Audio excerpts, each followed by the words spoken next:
Dan yang selanjutnya kita akan pelajari hardware output. Output itu adalah keluaran ya, hardware output mengeluarkan. Jadi kalau tadi memasukkan ke dalam komputer, kalau ini adalah mengeluarkan.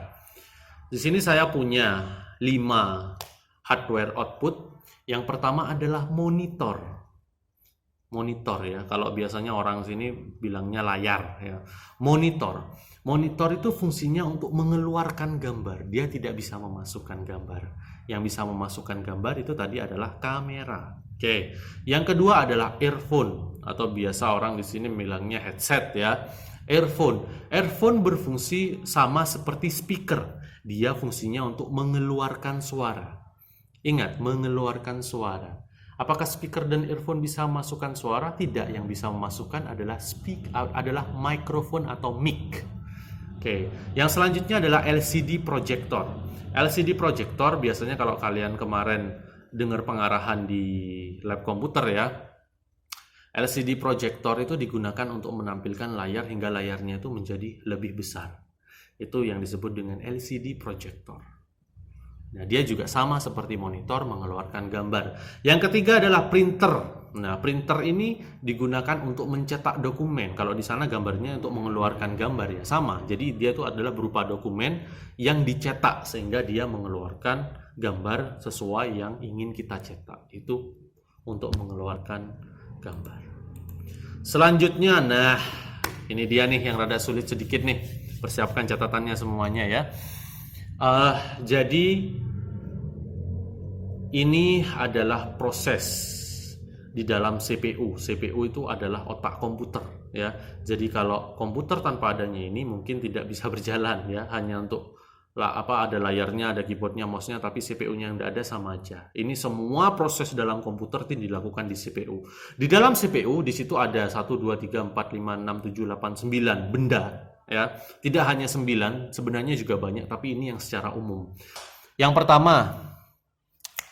pertama di situ ada motherboard ya. Motherboard itu yang biasanya paling besar ya, boardnya di dalam CPU. Motherboard itu lah, kalau bisa lihat di situ ada tulisannya mother ya. Mother itu ibu ya, mungkin bisa dibilang induknya rangkaian yang ada di situ, motherboard.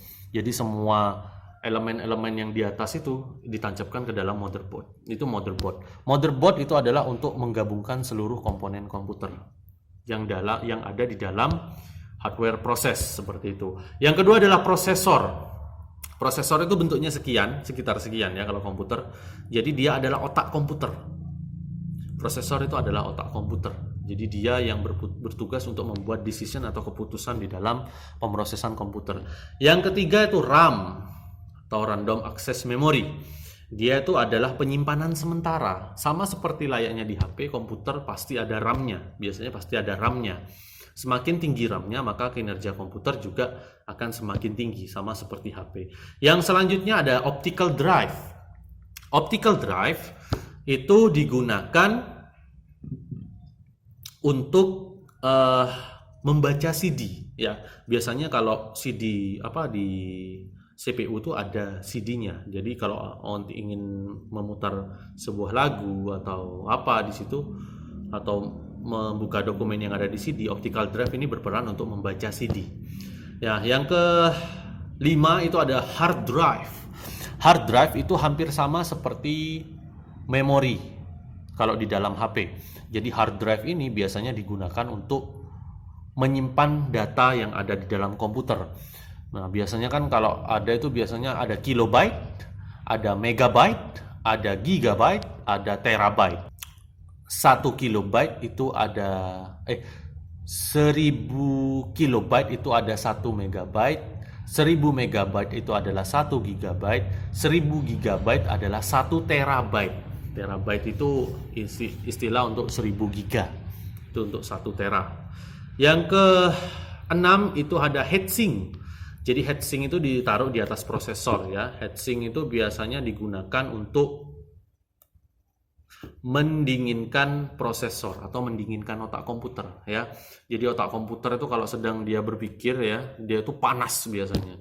Nah, butuh heatsink atau bisa dibilang kipas anginnya untuk prosesor. Nah, di situ yang ke-7 itu ada floppy.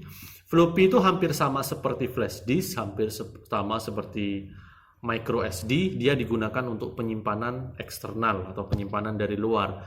Floppy sekarang sudah banyak tidak digunakan karena sudah digantikan perannya oleh flash disk. Yang ke-8 itu ada sistem fan.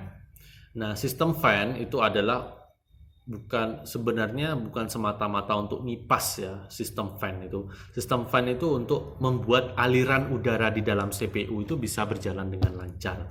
Itu adalah sistem fan. Yang ketiga adalah power supply. Bisa dilihat itu ada tulisan power ya, atau power itu tenaga biasanya. Dia yang menyalurkan sumber daya ke setiap komponen motherboard. Seperti itu. Dan yang di tengah itu adalah casingnya. Jadi semua komponen proses itu dijadikan satu, dimasukkan dalam satu kotak casing. Nah, atau biasanya orang bilangnya itu CPU, Central Processing Unit. Kalau prosesor itu adalah otak komputer, seperti itu.